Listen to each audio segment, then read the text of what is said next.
Hi everybody, how often have you presented a solution to your client and that solution has been accepted without question?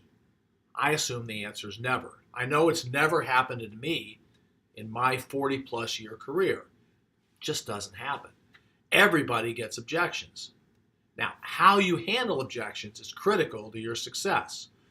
Do you blow by them or do you thoughtfully consider them and address them professionally and with empathy? I hope it's the latter. Now, a rational objection is pretty straightforward and it's relatively easy to handle. Your prospect says something like, your price of $120,000 is $10,000 more than your competition. Now you can deal with that in a straightforward manner because it's rational. But what about an emotional objection? For example, if your prospect says, holy crap, you're really expensive. How do you respond to that? What's clear is that if an objection is truly emotional, a rational response won't work. Have you ever flown with someone deathly afraid of flying?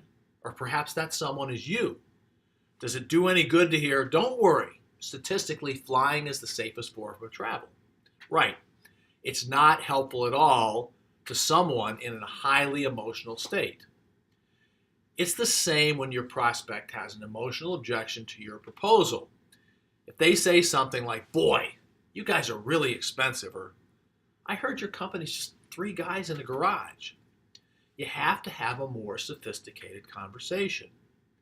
Emotional objections are anchored in some sort of deeply rooted emotion, and you can't just rationalize them away. Now, when you think about it, there's only a handful of objections that are truly emotional.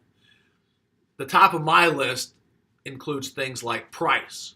Wow, you guys are really expensive. Or maybe timeline. There's no way you can get this done on time. Or maybe it's your size or their size.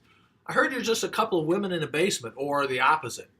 I think your company's just too big for us. And finally, an emotional objection might have to do with history. I heard you guys have trouble getting it right the first time. How you deal with these emotional objections will go a long way in determining your success. To learn more, send an email to the address that's going to follow. And as always, thanks for your time.